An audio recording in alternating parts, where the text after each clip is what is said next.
Hey, how's it going? So today we're going to go over how to play the Roaring Moon deck that got second place at the World Championships. I'm going to start out by going over why you would play this deck over any of the other basic 2-prize decks. Then I am going to go over your general prize mapping for it, then the sequencing and kind of how you'd want to have your board set up, and a little bit of the matchup plans. There's not really too much to any matchups. They're all pretty much the same. Alright, so the main attacker in this deck is Roaring Moon EX. It is a dark type Pokemon with 230 HP and has two different attacks for Dark Colorless. The first attack says your opponent's active is knocked out, put 200 damage on this Pokemon. The second attack does 100 plus 120 more damage if you discard a stadium. Pecharunt is also a key part of this deck. It lets you switch a dark type Pokemon into the active. If you do, they are poisoned. It also has an attack for 2 dark that does 60 damage for each prize our opponent has taken. So this can be a great attacker at the end of the game for just 2 energy. We have Fezandipiti to draw cards. It lets us draw 3 after one of our Pokemon were knocked out. It also snipes 100 to the bench for 3 colorless. And we can also set this up with dark patches and attachments. And we have Baby Roaring Moon as our last attacker. For 2 dark, it has Vengeance Fletching that does 70 plus 10 more damage for each ancient card in our discard pile. We're never going to be taking big one-shots with this, but it's perfect to trade into evolving basics. We have Squawkabilly as our turn 1 draw. We're going to want to use this most games. I added an Iron Bundle to the deck because taking the first 2 prizes is very important, and it says we can discard it and our opponent has to switch out their active Pokemon. And sometimes the only Pokemon on their bench will be worth 2 prizes, so this is good to use then. And we also have Greninja, everyone knows what that does. I do think that this deck is pretty good for almost any player that would enjoy it regardless of skill level. It's pretty straightforward, but can be a pretty devastating, very effective deck when played right. Now, Sanosuke Shikawa, I don't know, that's a hard name to pronounce. I think he made probably one of the perfect meta calls for Worlds, because Guardy kind of flopped at this World, and the main reason that Miraidon would be a better kind of 2-prize beat stick deck than Roaring Moon is because that would have a better Guardy matchup with the Iron Hands. Well, I think that this Roaring Moon would be a lot better into the Regidragos and all the other big 2-prize decks, because you don't have to run an excessive amount of energies along with the generators. You can fit things in like Pokemon Catchers and Trekking Shoes to make your deck more consistent. And it's just generally easier and more reliable to set up attackers with these Roaring Moon decks. You can never lose to Snorlax because you have a Pecharunt to constantly switch, and your attacker doesn't have an ability, so you're not affected by Ogerpon. And you can also hit through Mimikyu with the Frenzied Gouging attack. I also do believe that this deck is a little less luck-based than Miraidon or the Iron Thorns decks as far as big 2-prize decks goes, or 2-prize basic decks. And the advantage over Raging Bolt would be that you keep the energy on the board, so you can it's much easier to set up more of a checkmate scenario with multiple attackers with energy on it, where Raging Bolt is going to get rid of the energies. And Miraidon requires you to hit generators, which can be pretty luck based, and you're playing just so many energy in the deck and so few supporter cards and so few consistency cards that it can make the deck a little clunky. And Iron Thorns really just depends on flips to go your way and your opponent to not draw well. So I think that would be the main reasons to play Roaring Moon over any of the other 2-prize basic decks. Now, some of the downsides I would say is, of course, your main attacker can knock out anything, but it will damage itself quite a bit. I think you're going to have, like I said, a very rough Gardevoir matchup, and I would imagine that the Lugia matchup is not very good either.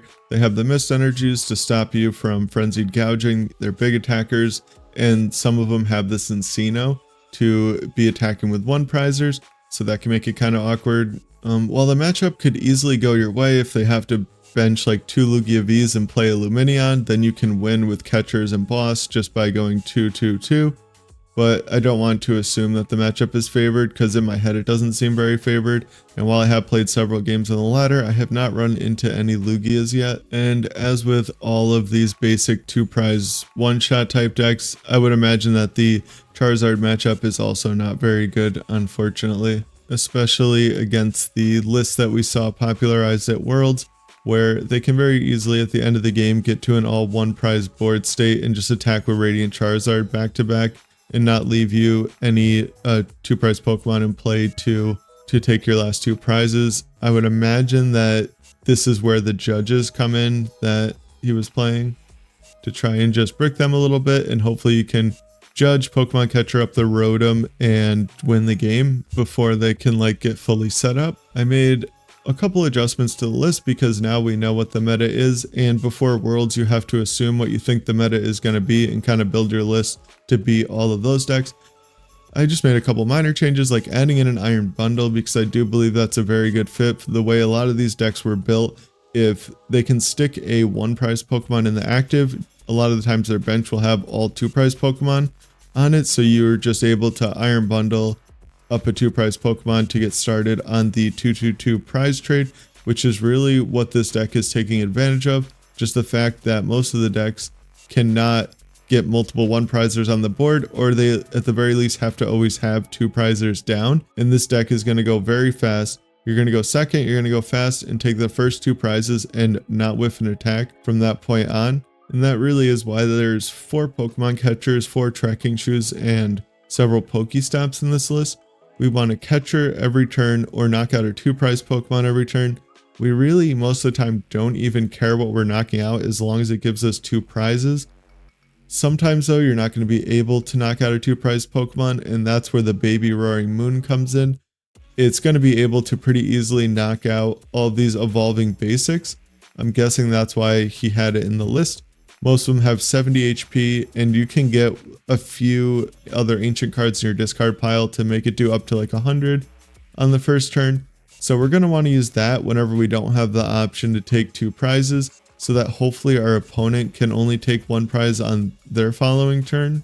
This version of the deck was also built to use Calamity Storm more often than Frenzied Gouging to avoid self-damage, but to always have the option to knock anything out with Frenzied Gouging. Now, something to note is, like you saw in the finals, the second game of the finals, a perfect example of this, of when you don't really have to be afraid to knock out your own Roaring Moon when you're far enough ahead on the prize trade, and there's nothing your opponent can really do to stop you if you knock out their Pokemon. And against control decks, it's also not bad to do this against like the Black Snorlax deck. You can knock yourself out and make it so that they can't use their counter catchers and stuff. I think most often the time you're going to be able to knock yourself out is when you're playing something that can't one-shot you, or you have 2 extra Roaring Moon EXs set up on your bench, and your opponent is at something like 5 prizes, and you can use your attack to go down to 2 prizes. So you knock yourself out, you would go down to 2 prizes left, they would go down to 3 prizes left, and they can do nothing to win on the next turn of the game, whereas all you need to do is attack with one of your Roaring Moons. I'm not really sure how often this will come up, but it's definitely something to take note of. You can also do this to win the game as long as your opponent has more than 2 prizes left and you also have another Pokemon on your bench, because you don't want to bench yourself out. Alright, so now on to the sequencing portion. Now, the goal of this deck really is to go second and take 2 prizes on your first turn, so we're really just trying to play out our hand to give ourselves the best chance to get an attack and knock out whatever's in the active, or be able to bring up the 2-prize Pokemon off of the bench. So a lot of the games we're going to use a turn 1 Squawkabilly, that is why he chose to play 2 copies of them. So we're going to want to typically get down a Squawkabilly, a Pecharunt EX, and about 2 Roaring Moon EX, and it's also nice in certain matchups to get down the baby Roaring Moon, or if you end up missing the attack, to just get that down and use Pecharunt to switch into the active to try and avoid our opponent from taking 2 prizes. One thing I would say about a deck like this is you can get pretty tight on bench space.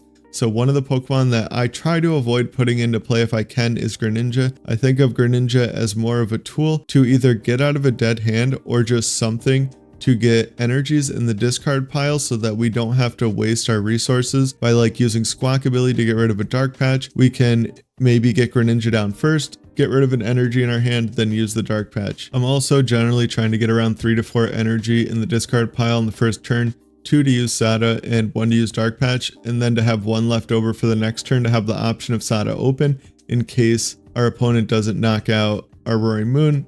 It can get kind of awkward when they don't take a knockout. We get Ionoed into a hand with a Sada and we can't use it because we really want to keep churning through our deck and thinning our deck out so that at the end of the game we can find the final boss we need or get the final Dark Patches. On a similar note, we don't want to get too many energy in the discard pile because the deck only does play 9 energy and his list only plays 1 Night Stretcher, so that's really only 10 energy cards that you can ever have access to for hand attachments. So we want to generally get those 3 to 4 in the discard pile turn 1 and then fuel the rest of our Sadas and Dark Patches with the energy cards from the Pokemon that our opponent knocks out, or the cards that we have to discard with Greninja to draw. Now, one of the main sequencing things that you're going to run into with a deck like this is what order to use Trekking Shoes. So when you have a hand like this, the thing that we really need to find is 1, a Sada, some Roaring Moon EXs, and a way to get energy in the discard pile. So the order that we would generally play out this hand is use Pokestop first, because this deck is half items, and we also wouldn't mind getting energy cards in the discard pile. So that's far more than half of our deck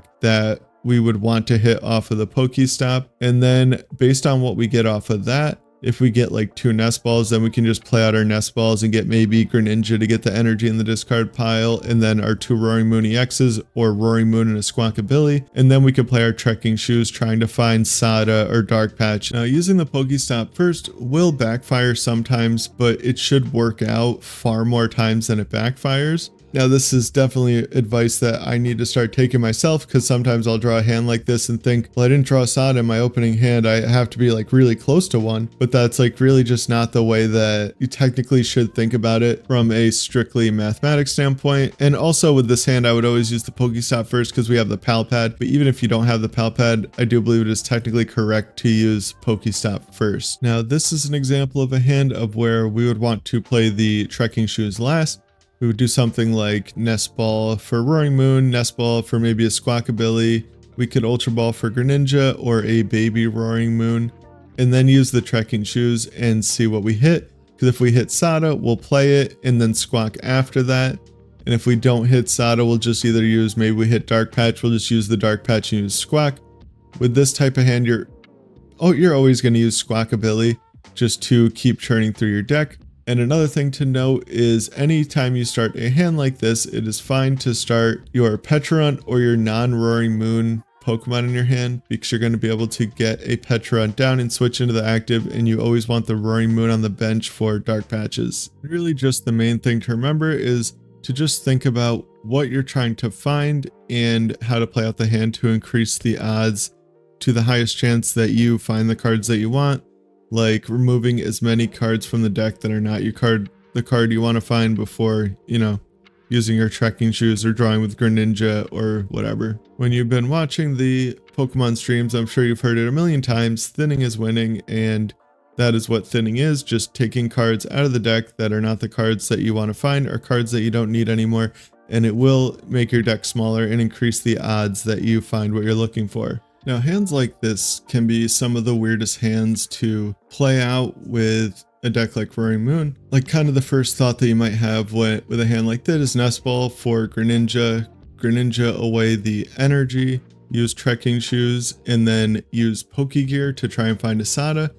But unless you like Trekking Shoes and energy away and get into a Dark Patch, it's actually like pretty unlikely that you'll be able to attack off of this hand even if you do get the Sada off of the gear after Greninja. So the way that you might want to go about this hand is just play the Trekking Shoes, see if you can find another basic Pokemon or get rid of an energy or find a Vessel or something like that. And then Nest Ball for Squawkabilly, use the Pokemon Catcher if you want to try to bring up something off the bench, and bench the Roaring Moon and Squawkabilly away the Pokégear and the basic energy to try and find more ways to attack on the other side. Now say you Trekking Shoes into a Greninja, then you could just Nest Ball for Squawk, Greninja away the energy and play the Pokégear, and if you hit Sada, play it, and then use Squawk to get rid of the hand, and try and find the rest of the pieces we need to attack. But unless that happens, I would just try to use Sada on the other side. It'll increase your odds of attacking, and also increase the odds that you can Sada for 2 energy to 2 different Roaring Moons. Now this is probably a better example of more generally how you're going to want to play out a hand to use Pokégear to the best effectiveness. With this hand, what we're going to want to do is like Vessel away the Dark Energy, grab 2 Dark Energies, Nest Ball for Greninja, use the Greninja, then use Trekking Shoes, and last use Pokégear to try and hit the Sada.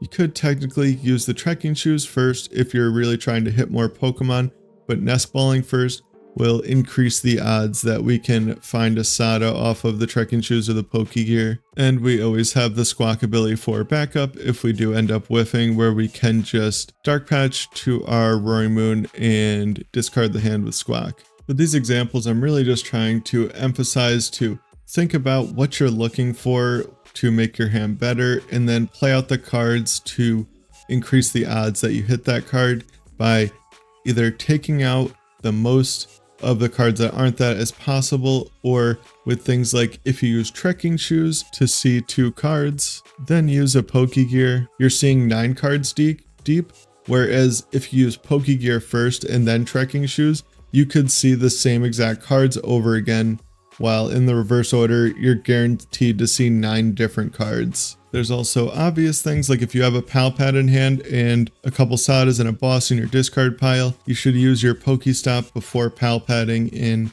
the supporter cards. And you should also use Pal Pad before using a Pokégear, as long as you're Pal Padding in the supporter that you're trying to find that turn. It is also kind of unfortunately correct to use a Pokestop before using a Pokégear. This can be hard to do, and sometimes you just got to go with your gut if you think there's going to be, a Sada in the top 3 cards. But mathematically speaking, you'll most often be rewarded for using the Pokestop first. Alright, now the perfect board that you're going to want to have with this deck is a couple Roaring Moon EX setup, a Pecharunt to be able to switch, and a Fezandipiti EX to draw when your active gets knocked out. I also like to have one of my 1 prize Pokemon on the bench to send up if my opponent plays their own Iron Bundle. Now, on the first turn, against certain decks when we're going first, in an ideal world against something like Raging Bolt, we would put our baby Roaring Moon on the active and have Greninja or Iron Bundle on the bench as well, because that match really is decided by who takes the first 2 prizes. And Iron Bundle can be extremely important in those matchups, because either we can use it to push a 2 prize Pokemon into the active on our opponent's side, or our opponent can use it to make us promote one of our 2 prize Pokemon. Now, at the end of the game, especially when going down to 2 prizes, is when we're really going to want to make sure we have Fezandipiti down.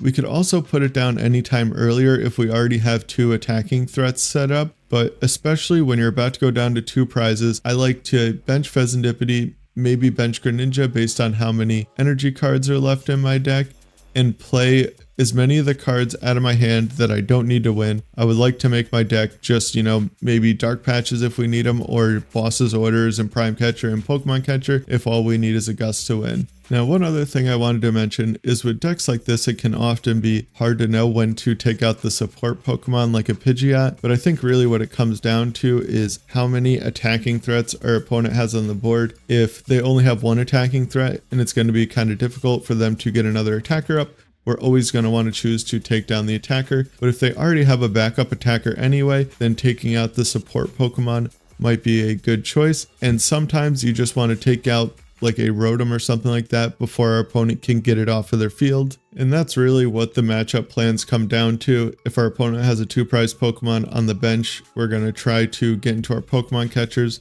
to bring that up and knock it out. If they stick a 1 prizer in the active and we can't knock out a 2 prizer, we're going to want to attack with our own baby Roaring Moon to try to avoid them taking the first 2 prizes. The only time that I would change this plan is if our opponent only has down 1 Ralt or 1 Charmander, then I would go out of my way to target down that 1 Pokemon so that I'm guaranteed another turn without them attacking. Now that is how to play Roaring Moon. The deck is pretty simple. We're just trying to run down our opponent and win as fast as we possibly can. Comment if you have any questions, like or dislike, subscribe. I'm getting close to 500, and 500 and 1,000 are like the first, goals that would be pretty cool to hit. And thank you so much for watching, and have a good one.